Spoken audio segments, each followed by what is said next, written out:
자, 여러분 안녕하세요. 여러분들 한국사 9번째 강의가 시작되겠습니다. 자, 오늘 강의할 내용은 여러분들 고려의 건국 과정과 그 다음에 통치체제 정비를 이야기하겠습니다.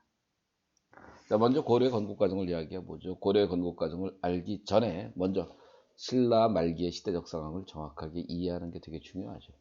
자, 여러분들 말기라고 하면 한마디로 모든 게 다 개판입니다. 정치도 개판, 경제도 개판, 사회도 개판입니다. 응? 자, 특히 여러분들 중앙에서 왕위쟁탈전이 막 발생합니다. 150여 년 동안 20여 년이 교체가 돼요.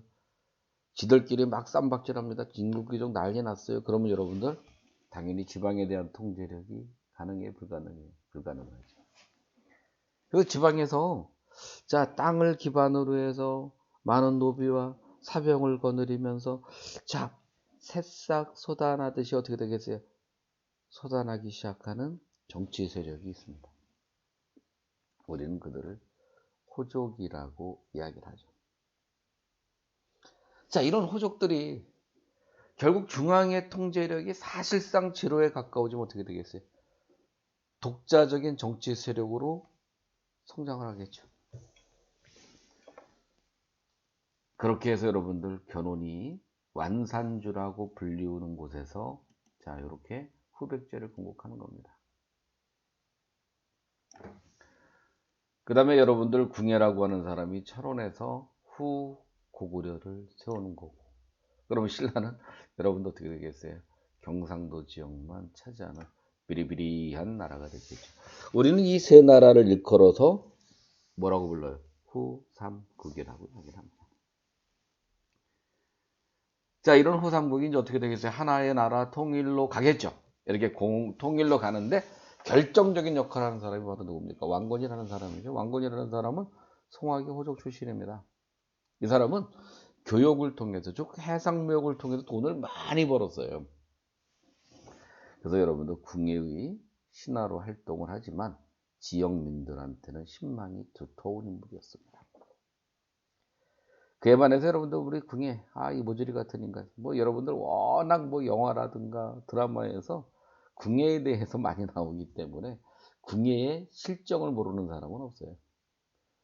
자기가 미륵불이야, 뭐 구원의 부처야 있던 소리 하면서 나는 관심법이 있어. 그러면서 어떻게 돼? 남의 마음을 읽을 수 있대요. 그러니까 그냥 불만 있는 신앙, 그냥 기분 나쁜 신앙, 그냥 쇠몽둥이로 내려쳐서 그냥 죽여버리는 거예요. 그리고 백성들한테는 가혹하게 세금을 부과하니까 어떻게 됐겠어요? 결국 자, 민심이 궁예를 떠나 어디로? 왕건으로 이렇게 향하겠죠. 그래서 왕건은 결국 어떻게 됐습니까?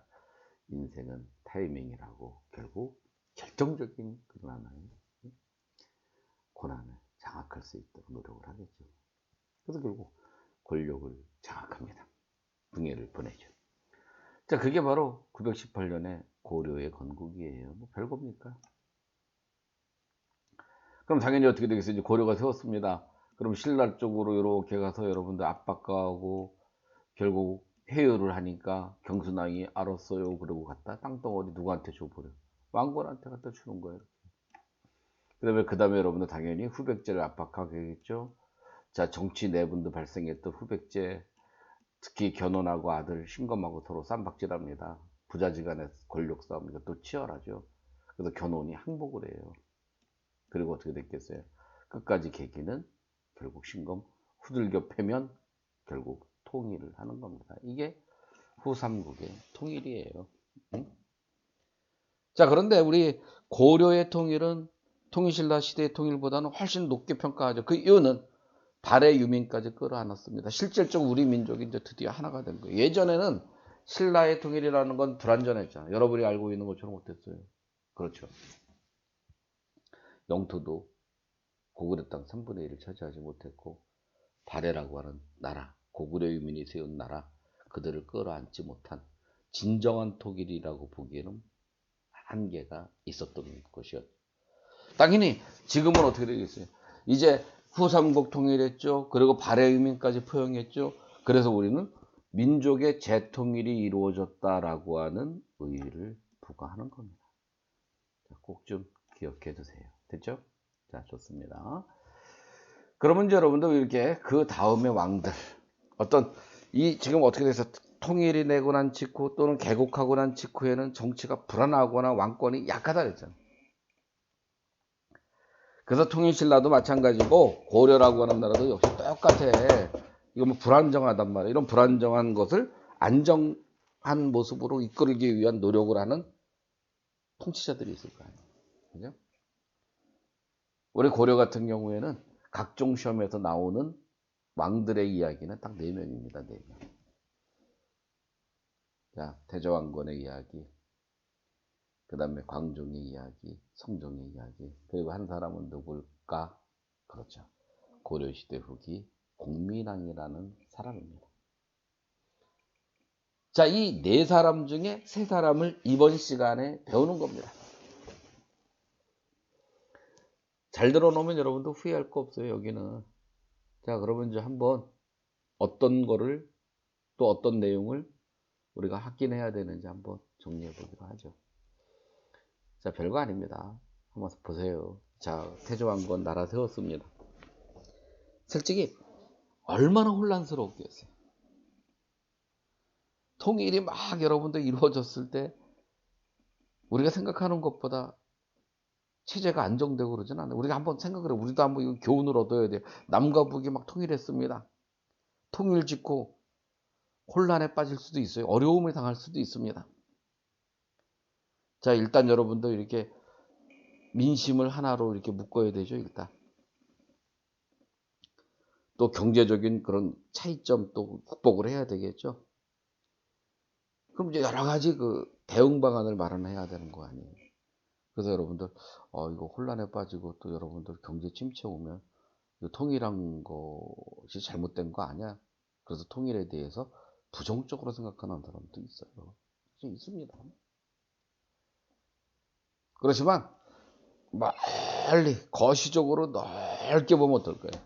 아마 통일이 훨씬 더 지금 저 감옥 가 있는 전 박근혜 대통령은 뭐 통일이 대박이다 이렇게 이야기한 것처럼 진짜 대박이 될 수도 있어요.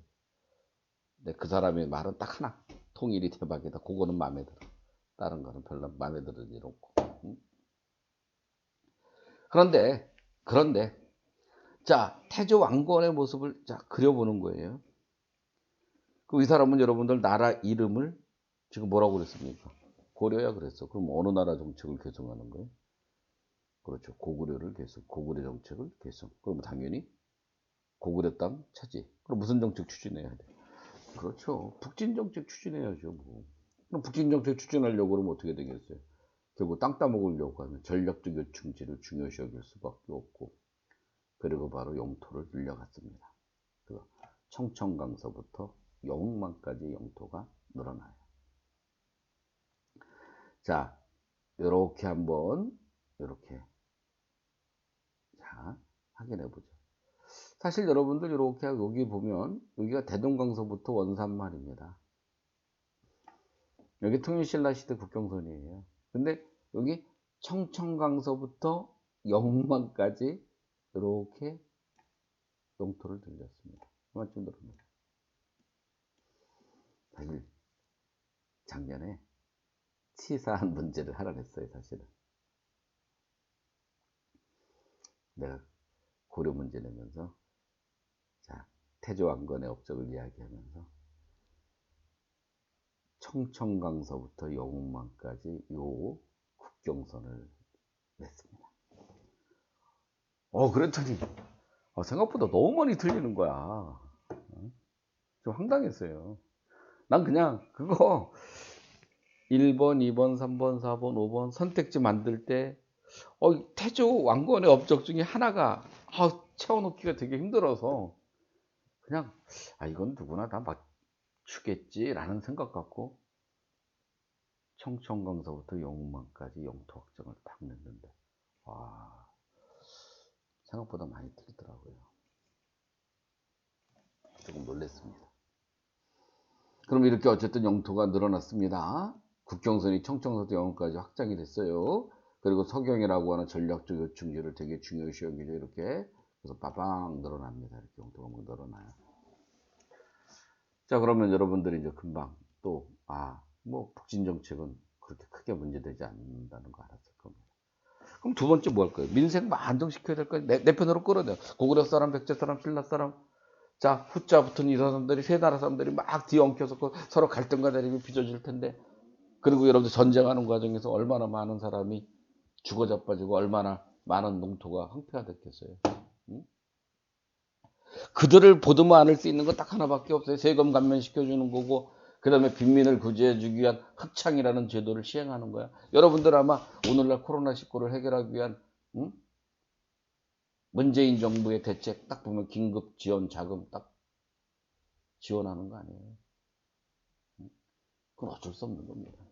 그 다음에 또 어떻게 되겠어요? 여러분들 경제훼손시켜 기업 어려움을 해결하기 위해서 뭐 하겠습니까? 세금 감면해 줄 수밖에 없어요. 똑같은 겁니다. 옛날이나 지금이나 뭐 역사가 달라지는 거 있어요. 인간이 똑같은데. 그 다음에 호족. 여러분들 이 왕건을 도와서 여러분들 공을 세운 사람들 아니에요. 근데 공을 세웠지만 이 사람들도 다 지역의 맹주야. 힘 있는 애 사람들이에요. 이 호족을 끌어안는 것만큼 중요한 건 없겠죠. 또 이들이 어떻게 되겠어요? 나한테 개기지 못하도록 견제를 해야 될 거 아니야. 그렇죠? 자, 회유하는 건 뭐 굳이 외울 필요 없습니다. 너 나랑 친척할래? 그래 너 이제부터 왕시성 써. 사성이라 그러죠. 왕시성을 주는 겁니다. 너 힘 세구나. 너 그냥 니네 동네 네가 계속 다스려. 나 간섭 안 할게. 아이고 너 힘 세네. 너 나랑 같이 와서 정치 한번 해볼래? 그래서 중앙에 관료로 삼기도 하고. 또 당연히 공로 좀 있네. 토지도 지급해주고. 그리고 아이고 너 예쁜 딸 많다며. 그중에 한 명 나한테 좀 시집 보내주면 안 될까? 그럼 내가 너 장인으로 모실게. 그러니까 졸지 어떻게 돼요?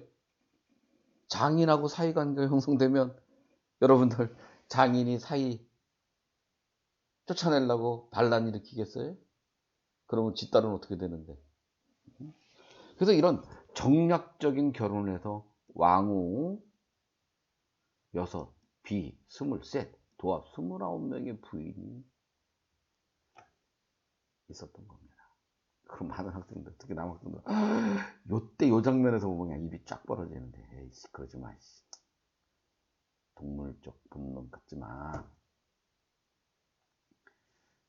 얼마나 힘이 없었으면, 응? 좋든 싫든, 그냥 부인 데리고 살아야 돼. 그러면 그 이후에 또 모습도 연상을 해보세요. 아이고, 29명의 부인이 애 낳는다. 그 중에 남자는 왕이 계승권을 가지고 있다. 이렇게 보면 이게 또 난리 나는 거 아니야. 자그마치 25명의 자식을 뒀단 말이에요. 남자만, 여자는 또 따로 있어. 그러면 내가 죽고 났을 때 이 자식들이 쌈박질 하지 않을까? 불안하겠어? 안 불안하겠어? 불안하겠죠. 그러니까 거기에다 또 대책을 세워야 돼, 안 세워야 돼? 세우는 거야. 그래서 후뇨 10조라는 유언서를 남기는 게, 좀 이따 이야기를 하자고. 그럼 뭐부터? 또 그러면 견제해야 되겠어, 안 해야 되겠어? 하겠죠. 자, 지방에 있는 애들이 무섭잖아. 언제 여러분들, 응? 창 들고, 칼 들고, 말 달려서 올 줄 어떻게 알아. 그러니까 어떻게 되겠어? 아이고, 너 자식이 있잖아. 네 아들 좀 내가 교육 좀 시켜줄게. 우리 교육시설 좋아야. 그러면서 개성에서 교육을 시켜준다는 이름하에 자식을 잡아놓는 거. 말이 교육시켜주는 명분이지, 솔직히. 인질이야, 인질. 이게 무슨 제도? 기인제도. 자식이 개경에 있는데 아버지가 딴 마음 먹어요? 그날 그 아들도 참, 응? 제사밥 먹어야 돼. 그뿐만 아니야. 제일 어려운 게 회유와 견제를 동시에 납부하고 있는 사신간. 이게 제일 어려워. 이해를 못하더라고. 이자 잘 보세요. 자, 여러분들 최초의 사신간으로는 김부. 그럼 김부는 누구냐면 경순왕이 평민, 그러니까 경순왕이 일반인이 돼서 불리우는 이름이 김부야. 그러면 왕건의 입장에서 고맙잖아요. 신라 땅덩어리 다 갖다 자기한테 줬으니까. 그러니까 왕건이 그래, 너 나 좀 고맙다. 너를 경주의 사신관으로 임명을 할게. 그랬어요. 그러니까 한마디로 경주를 다스리는 책임자로 임명을 한 겁니다. 자, 여기는 호족에게 자치권을 인정해 주니까 회유를 한 거죠. 그런데 잘 보세요. 사신관이 직접 경주로 가는 게 아니야. 얘는 어디에 있느냐면 개경에 있어. 그리고 자기를 대신해서 경주를 다스릴 수 있는 관리를 임명해서 이렇게 파견합니다. 그러니까 자기를 대신해서 이렇게 경주를 다스리게 하는 거야. 그리고 이렇게 그 지역에서 걷어들인 세금은 또 사신관이 또 챙기겠죠. 자, 여기까지는 괜찮습니다. 그런데 문제는 요 사신관이 임명한 요 대리인이 경주 지역에 다스리다가 반란을 계획했거나 꿈을 실현시키기 위해서 결국 움직였으면, 행동화시켰으면 그 책임은 누가 져야 돼? 그를 임명한 사신관이 책임져야 돼. 그러니까 한마디로 말하면 뭐야? 사신관 본인이 개경의 인질처럼 잡혀 있는 거야. 결국 견제의 의미를 가지고 있는 거죠. 그래서 사신관 제도는 이 호족의 해유와 견제책이 동시에 내포되어 있는 거예요. 이해됐어요? 자, 이해됐다 그러면 공부 잘하는 사람입니다. 그리고 조금 이해가 안 됐다고 하면 여러분들 이렇게 교과서 내용 다시 한번 확인해보고, 또 요즘 검색 한번 딱 하면 알 수 있잖아. 그치? 좀 확인 좀 해줘. 그리고 정 이해 안 가면 또 나한테 나중에 우리 얼굴 맞댔을 때 그때 질문을 해. 다시 설명해 줄게. 알았지? 오케이. 아유, 그러면 또 이제 여러분들 왕건은 아까 이야기한 것처럼 이게 죽고 나서가 걱정이죠. 자기 죽으면 어떻게 될까? 그래서 자식들한테 이렇게 10가지를 훈계하는 글을 남긴 게 훈요시조입니다. 자, 이런 것들은 가끔 시험에서 많이 내요. 그래서 1조, 2조, 3조, 4조, 5조 분석해 보면 되는데 뭐 여러 가지 사상의 모습도 나타납니다. 여러분들 1조를 보니까 지불의 호의. 고려라고 하는 나라 부처님의 도움을 받았으니까 불교 장려해. 그 다음에 절 함부로 짓지 말아라. 야. 풍수 사상에 입각해서 명당인 곳에서만 지어. 명당 아닌 곳에 지으면 나라 개판대야. 그렇게 써서 2조에다 이야기를 한 거예요. 물론 아주 별거 아닌 것 같지만 명당을 그 실로 해서 사실 절들이 막 지어져요. 국가는 그 절들을 지원하기 위해서 사원전 땅을 줘야 돼. 세금을 내지 않잖아. 면세전이잖아. 그럼 어떻게 되겠어요? 국가 재정이 그만큼 어려워지는 거예요. 자, 그런 걸 다 막아보겠다는 거예요. 사실은 우리나라 종교기관에도 아직도 세금 안 내는 경우 많잖아요. 그런 종교기관들이 많아질수록 어떻게 되겠어요? 국가는 경제가 어려워지는 거야. 똑같은 거예요.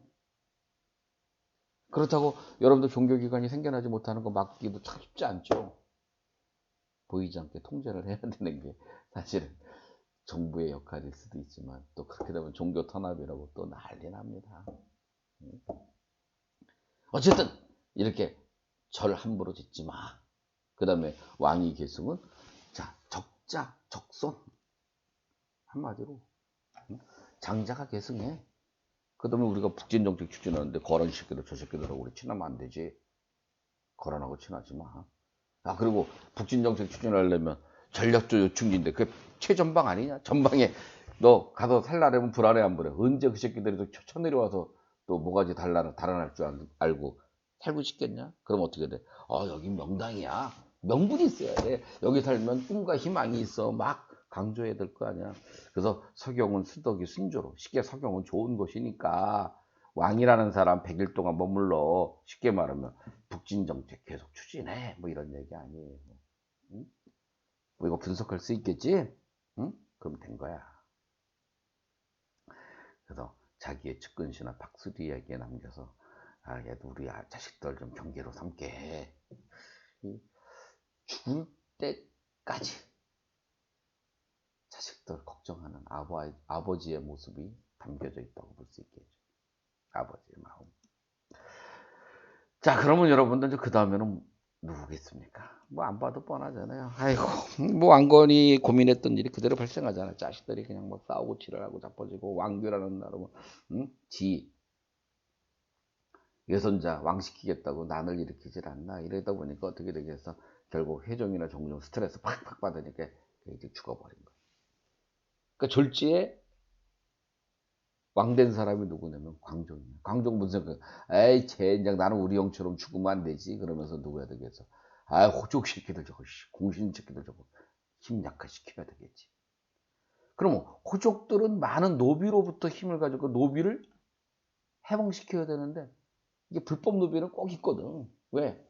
솔직한 노비는 전쟁 노비도 있고 형벌 노비도 있고 뭐 이건 어쩔 수 없지만 아이고 젠장 배고파서 노비 된 놈도 많거든요.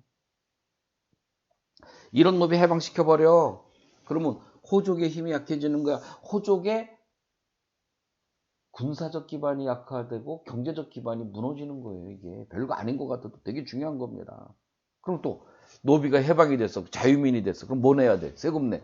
그럼 국가는 수입이 어떻게 됐겠어요? 늘어나죠. 국가 돈 많아지면 누가? 왕은 힘이 강해지겠죠. 그 다음에 유능한 인재를 과거를 통해서 뽑아. 근데 그 과거 과목이 바로 뭐냐면 유학이야. 유학이라는 과목 자체가 뭐예요? 충성을 강조하는 거 아니야? 그럼 누구의 권한이 또 강해지겠어? 왕권이 강해지겠죠. 그래서 자연스럽게 신고 세력, 호족에서 능력 있는 유학자, 충성심에 강한 사람으로 바뀐다는 거죠. 자, 이렇게 광종은 노비안거법, 과거제도, 그리고 나는 황제야, 독자적인 연호인 건원, 즉 광덕과 준풍을 사용하고 그 다음에 공복 관리들의 옷을 이렇게 제정을 했어요. 그럼 의외로 많은 학생들이 아씨 공복 제정하고 왕권과 뭔 상관이지? 에이 아니야. 솔직히 너네들 교복 한번 딱 보세요. 교복 입으면 자, 이 방화동에 돌아다녔을 때 200m 전방에서도 어느 학교 학생인지 알아. 골목에서 여러분들 이렇게 다는 아니죠. 진짜 이렇게 별로 없는 것 같은데 아휴 한대 피워대는 학생들 금방 확인이 돼. 응? 그러면 그만큼 어떻게 되겠어? 통제가 쉬워져. 교복 입혀놓으면 여러분들이 그만큼 행동에 있어서 자유로움이 그만큼 어떻게 되겠어? 줄어들죠. 거기다가 이 명찰 색깔에 따라서 학년을 구분해놨어. 학년 간의 유계 질서가 딱 정립이 되죠. 그럼 알게 모르게 사실은 어떤 조직 내부의 힘에 영향을 받을 수밖에 없어요. 그래서 이 공복 같은 제정이 의미가 있는 겁니다. 그래서 여러분들이 알다시피 상하 유계 질서, 어떤 통제가 필요로 하는 그런 조직은 특히 제복을 입혀놓는 거예요. 그래서 아마 나중에 여러분들도 이제 이렇게 몇 년 있으면 이제 군대 가잖아. 이게 뭐 아무리 명문대를 나오던 아무리 부잣집 아들이던 이게 군복 입혀놓고 짝대기 쉽게 말하면 노란 한 줄짜리 계급장만 붙여놓으면 다 멍청해져 애들이. 의미가 없어 이거. 그만큼 이게 제복 계급장이 힘을 갖는 것처럼 역시 공복에 따라 어떤 관리들의 복색의 차이에 따라 상하 유계 질서를 정립시켰다. 자유로움을 만끽할 수 있는, 즉 자유로운 옷을 입을 수 있는 누구는 왕의 힘은 절대적으로 강해질 수밖에 없겠죠. 이해되죠? 자, 그렇습니다. 그 다음에 이제 여러분들 우리가 이제 성종이라는 사람입니다. 자, 성종하면 여러분들 또 무슨 생각이 들어요? 정말 여러분들 졸지에 뭐 이 광종의 아들 종종이 졸지에 죽어버리는 바람에 그냥 뭐 어부질이라 그럴까요? 그냥 우연히 그냥 왕 됐어. 그래서 일찍이 어떤 유학에 관심을 많이 가졌기 때문에 이 사람은 유교를 정치 이념으로 수용을 합니다. 그래서 최승로의 이야기를 안 할 수가 없어요. 최승로는 심의 28조를 건의했고 이거를 받아들인 사람이 성종입니다. 그래서 지금 여기 나와 있는 사료가 시험에서 진짜 많이 나오죠. 그래서 나라를 이끌어가는 정치 이념으로 유교를 수용해. 그 다음에 두 번째는 야 지방관도 파견해. 그래서 여기 예관을 두라 이런 얘기. 그러면 여러분도 어떻게 되겠어요? 호족이 다스렸던 지역에 지방관이 파견되면 누가 기분 나쁘? 형님들이 기분 나쁘지. 맞죠? 호족들이 기분 나쁘지. 그래서 호족들의 불만을 약화시키기 위해서 향리라는 제도를 마련해서 포함시켜버리는 거예요. 그 다음에 교육기관으로 국자관, 그 다음에 박사들을 지방에 파견하기도 했고. 그 다음에 통치체제로는 여러분들 우리가 이성육부, 중추원, 삼사, 도병마다 식목등 조금 이따 이제 배울 내용입니다. 고려의 통치제도. 그래서 우리 실질적으로 고려의 통치제도를 정비를 통해서 고려를 이렇게 한 400여 년 동안 지속시킬 수 있는 바탕을 만든 사람이 사실 성종이에요. 근데 이제 성종은 같은 이제 시험에서 많이 내는 사실 이 두 부분입니다. 유교를 정치 이념, 지방관 파견. 무슨 28조? 시무 28조 요거 알면 되는 겁니다. 됐죠? 자, 그러면 저 고려라고 하는 나라의 정치제도를 한번 이야기해 보기로 하죠. 사실 고려라고 하는 나라 정치제도의 특징을 보면 딱 두 가지예요. 하나는 아까 성종이라는 사람이 뭐 했습니까? 유교를 정치 이념으로 수용했죠. 유교를.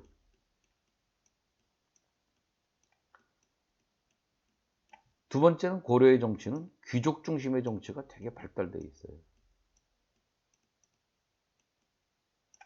그럼 어떤 모습이 그런 특징을 보여주는가? 이거 확인해야 됩니다. 그리고 이제 두 번째는 여러분들 이런 중앙의 관제표를 보면 뭐 어쨌든 이런 제도들이라는 건 주변국의 좋은 제도들을 다 받아들이게 되겠죠. 그래서 이 고려도 당나라의 정치 제도를 받아들입니다. 그래서 여기 중서성, 문화성, 합성이 됐죠. 그리고 상서성. 사실 세 개인데 고려는 몇 성 몇 부로? 2성으로 6부로 나타나는 거예요. 그 다음에 당나라 같은 관리를 감찰하는 이런 기구는 당나라 제도예요. 이건 당나라 제도예요. 이게. 자, 무슨 제도라고요? 당나라 제도다. 당나라 겁니다. 그 다음에 이제 두 번째. 자, 여러분들 요 식목도감하고 도병마사는 또 달라요. 요거는 고려만의 제도입니다. 이건 이제 고려 거예요. 독자적인 제도. 그 다음에 중추원하고 또 삼사는 송나라 제도예요. 그러니까 이 고려의 중앙의 관제는 고구려적 요소, 송나라적 요소, 그 다음에 당나라적 요소가 나타납니다.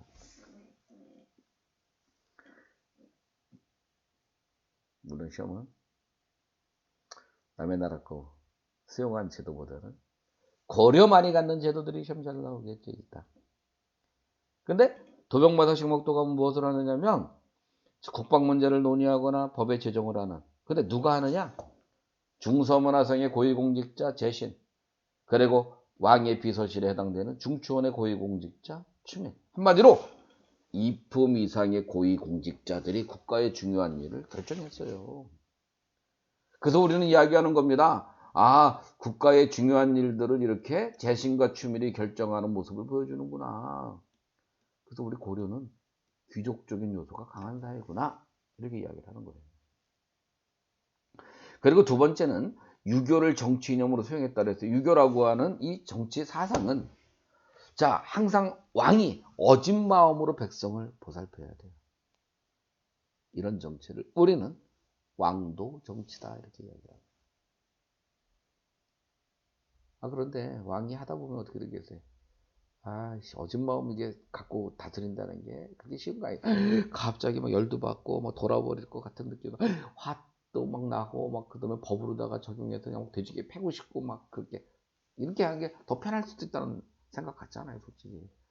자기 측근 신하들 자기 마음에 드는 애들 막 고용해갖고 맘 안 드는 놈들 막 엎어껏 날리고 조인트 까고 막 이러고 싶을 거 아니야. 이런 정치를 나쁜 정치야. 이런 정치를 패도 정치라고 그래. 패도. 그러면 여러분들 유교를 정치 이념으로 수용한 고려는 어떻게 했어요? 왕이 어진 마음을 가질 수 있도록 신하들이 어떻게 해야 되겠습니까? 그렇죠. 견제해야 되겠죠. 그래서 왕이 지 마음대로 마음에 드는 애들 임명하지 못하도록 석용권을 가지고 있었고, 왕이 지 마음대로 정책을 시행하지 못하도록 비판할 수 있는 간증권을 가지고 있었습니다. 이런 역할을 누가 했느냐? 여기 중서문화성의 하급관리인 낭사와 어사대라고 하는 관리를 감찰하는 기구의 관원들이 대성이라는 기구를 구성해서 이 왕의 자잘못 또는 아주 정말 고위공직자들의 비리를 탄핵할 수 있는 무슨 제도? 대간제도를 수행했습니다. 왜? 항상 왕이 어진 마음을 가지기 위해서는 왕이 독재로 가지 못하도록 견제도 해야 되지만 또 일부 측근시나 못된 개새끼들이 부정부패 저지르고 못된 짓 하지 못하도록 관리들이, 하급 관리들이 뭐 하는 거야? 견제하는 모습도 있었다는 거예요. 이게 다 유교를 뭘로 정치 이념으로 수용했기 때문에 나타난 모습이에요. 그럼 여러분들 고려라고 하는 나라 뭐가 중요한지는 금방 이해됐죠. 아, 유교와 귀족 정치 두 가지가 참 중요하다는 거 금방 알았을 겁니다. 좋아요. 자, 그러면 이제 우리 고려 행정은 어땠을까? 고려 행정은 아주 간단하죠. 자, 여러분들 우리가 이렇게 고려라고 하는 나라 처음에는 호족들이 자치했었습니다. 자, 그만큼 왕은 비실비실했다가 성종 때 지방관이 파견되면서 고려의 행정조직이 정비되고 오도 양계라는 조직을 갖춰요. 근데 여러분들 우리가 양계라고 하는 건 이렇게 보게 되면 전방지역입니다. 전방. 동계와 북계 양쪽에서 양계고, 그럼 군사적 성격 강하니까 당연히 병마사라는 사람이 다스리고 군사적 요충지인 진을 설치하고 있죠. 그리고 오도는 서해도, 길주도, 영광도, 전라도, 경상도. 아이고 또 후방이네. 그럼 행정적 성격이 강하고 여기에 장은 안찰사라고 그래요. 그런데 이 고려의 행정의 가장 중요한 특징은 바로 이 부분이에요. 주연과 속편 중에 뭐가 더 많다는 거예요. 아이고 주연이 훨씬 많았네. 아이고 이거 잘못됐네. 속편이 훨씬 많네. 그럼 이게 무슨 말이냐? 그러니까 주연하고 속편이 뭐냐?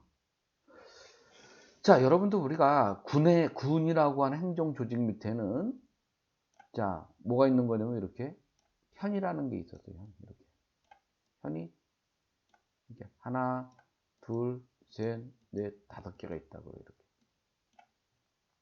쉽게 생각하면 오늘날 강서구 안에는 뭐가 있어요? 여러 동이 있죠. 동. 방화동 같은 동이 있죠. 자, 똑같은 겁니다. 그러니까 군이라고 하는 행정 조직 밑에는 현이라는 하부 행정 조직이 있었어요. 근데 문제는 이 현마다 왕이 임명한 관리가 다 다스리는 게 아니에요. 그러니까 왕이 지방관을 파견했습니다. 이 가운데 요 현은 지방관을 파견해서 이런 현을 뭐라고 그러는 거냐면 주현이라고 그래요. 그런데 고려는 지방관이 파견된 현보다 이런 데는 나머지 지역은 지방관이 파견되지 않았어요. 이 파견되지 않은 지역을 속현이라고 부르는 거예요. 그러면 주현보다 뭐가 많다는 거예요. 속현이 훨씬 많았다는 겁니다. 그럼 그만큼 분권적, 자치적 성이 강하다. 그러면 이런 하나의 속현을 관리하는 사람이 누구냐? 향리야. 향리는 그 지역민들한테 어떻게 되겠죠? 세금도 걷겠죠. 그리고 그 현 밑에 있었던 특수행정부랑이 향소부곡을 관리합니다. 역할이 커요. 그래서 우리는 이 고려의 향리는 지방간의 역할을 대행하는 사람으로서 뭐에 응시할 자격도 주어졌어요. 문과 응시도 가능했습니다. 꼭 좀 기억해 두셔야 돼요. 자, 됐죠? 그 다음에 이제 여러분들 고려의 자 군사와 그 다음에 교육과 과거제도를 보면 뭐 크게 문제되잖아요. 중앙군과 지방군으로 나뉘어져 있고 중앙군은 직업군인으로 구성되어 있고 지방군은 일반 농민이다. 그래서 이 지방군은 진에 머무르는 주진군, 현에 머무르는 주연군이 있고 특히 주진군이라는 건 양계라고 하는 군사적 요충지에 주둔하는 사람이니까 항상 준비가 되어 있는 상비군이 있고 그 다음에 여러분들 중앙군은 직업군인이니까 당연히 국가로부터 월급을 받았는데 그때 받은 땅이 군인정이다. 그 정도. 그 다음에 여러분들 과거를 이렇게 보면 문과, 무과, 작과 이런 게 있는데 우리 고려는 생각보다 무과가 없어요. 자, 뭐만 있어? 문과만 있어. 죄술과와 명령과만 있어. 물론 공양왕 때 있긴 있는데 고려에 영향을 미치지 못합니다. 바로 그냥 망하고 조성이 됐기 때문에 별로 신경 안 써도 돼요. 두 번째, 고려는 여러분도 관리가 되는 방법 중에 음서 비중이 더 높았어요. 이게 문제입니다. 그 음서 뭐냐? 조상 중에 음덕, 쉽게 말하면 공로가 있고 어품에서 고위공직자이기 때문에 아이고 뭐 혜택 준 거야 국가가. 그러니까 오늘날로 따지면 무시용 특별전형 이런 젠장 이게 뭐야? 응? 쉽게 말하면 조상 찬스야, 조상 찬스. 응? 부모 찬스가 되는 거고 할아버지 찬스가 되는데 젠장 여기 고려는 애할아버지 찬스도 있단 말이야. 응? 그래서 우리가 고려는 여러분들 음서의 비중이 훨씬 높고 음서를 통해서 관리가 돼도 진급하는데 아무런 문제가 없어. 그래서 고려 사회를 우리는 무슨 사회라고 그러는 거예요? 귀족적인 성이 강한 사회다 이런 말을 쓰는 겁니다.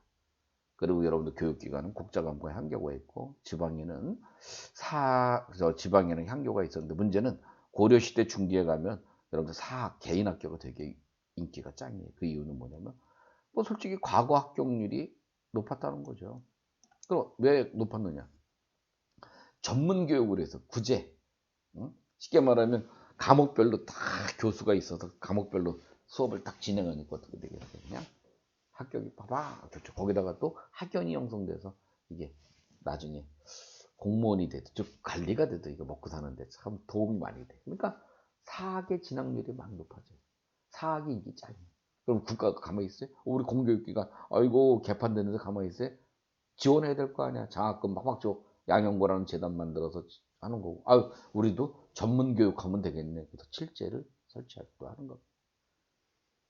그러니까 고려나 지금이나 똑같아요. 공교육기관인 학교나 그 다음에 사학기관인 학원이나 서로 경쟁하는 겁니다. 응?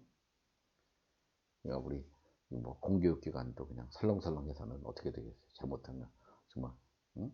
존폐 위기가 당할 수도 있단 말이에요. 그러니까 열심히 수업을 하고 선생님들도 열심히 수업을 해야 되는 거예요. 그래서 열심히 하는 거야. 응?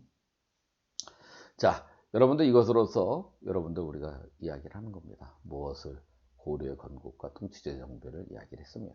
사실은 별로 이렇게 딱 보면 시험 나올 거 뻔하지 않아요. 아이고 왕건, 성정, 관정, 그 다음에 아이고 고려의 중앙의 정치, 아이고 이렇게 특징이 있었구나. 그 다음에 행정조직의 특징도 이런 게 있구나. 딱 느낌 딱 들잖아. 안 들었어? 그러면 강의 한번 더 들어. 자, 이것으로서 여러분들 강의를 마치기로 하겠습니다. 대단히 고생 많으셨습니다. 감사합니다.